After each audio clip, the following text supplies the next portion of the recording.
Good morning, spaceman. Welcome on board. Welcome to a video about how I think Rogue Trader or Warhammer 40k Rogue Trader is as a game.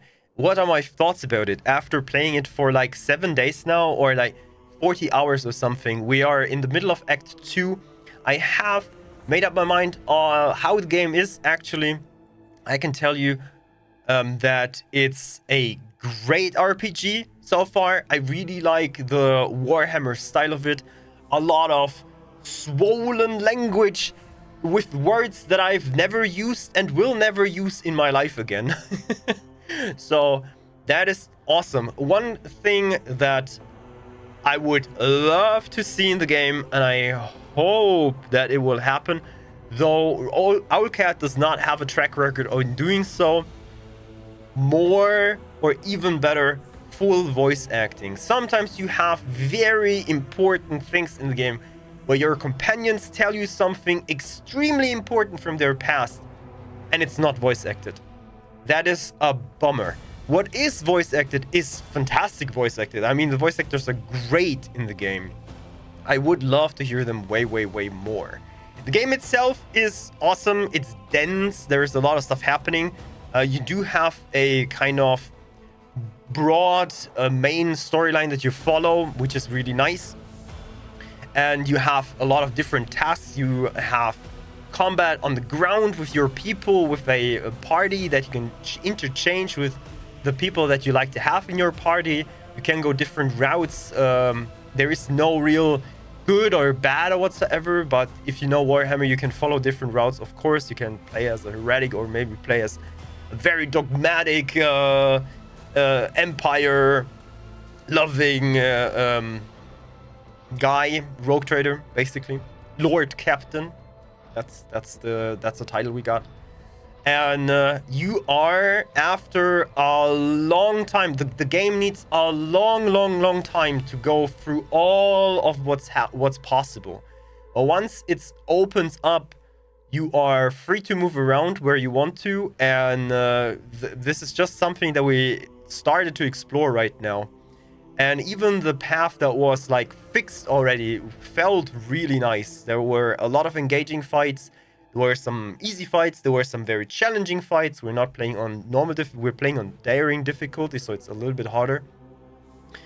But it's very nice for tacticians. The game style of fighting is a lot like XCOM.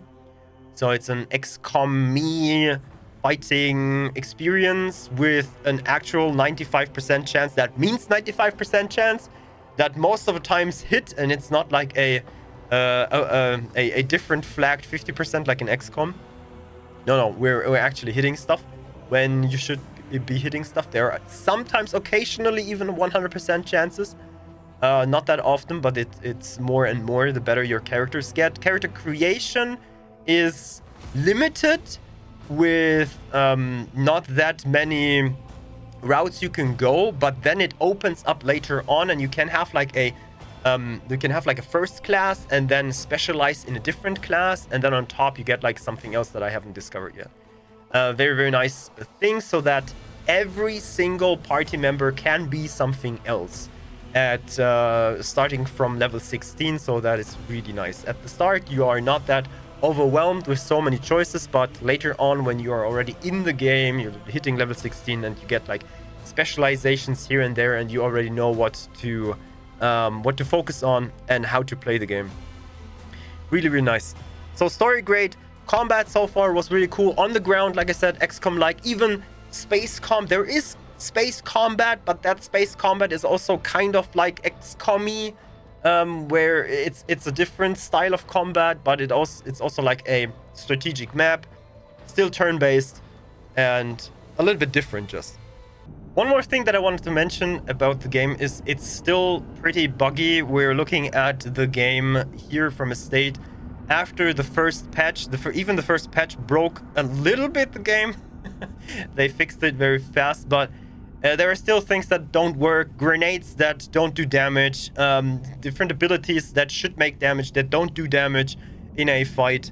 All of that can be cleared by saving and reloading the game, but it's not a buggy mess but you encounter bugs every now and so often. So keep that in mind. Maybe if you are on the brink of buying that game, wait out until there are more major patches and that the game is more stable to play. Also had 1 or 2 crashes, nothing really bad, but especially if that happens in the middle of a fight, in the middle of a very big fight, or right after a big fight, that can be a little bit devastating for your mental.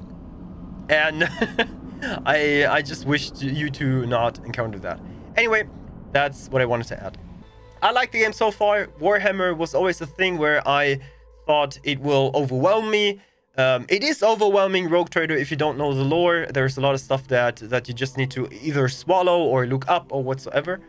But you can get used to it, and if you like this type of universe, even if you're not a big Warhammer fan, then you can enjoy it. If you are a big Warhammer fan, I think you will find even more things to enjoy. There are even some things that you only know if you are a Warhammer person that knows some lore here and there, and that will make things in this game way easier because it's just so well made. I can't wait to finish this game. If you want to come and tell me what your characters are, or how your characters are, or you want to help me, or you just want to sit down, relax, and see some Warhammer, you can do that on twitch.tv/CaptainCollins. Thank you very much for watching this video, and see you in the Kronos Expanse. Bye-bye.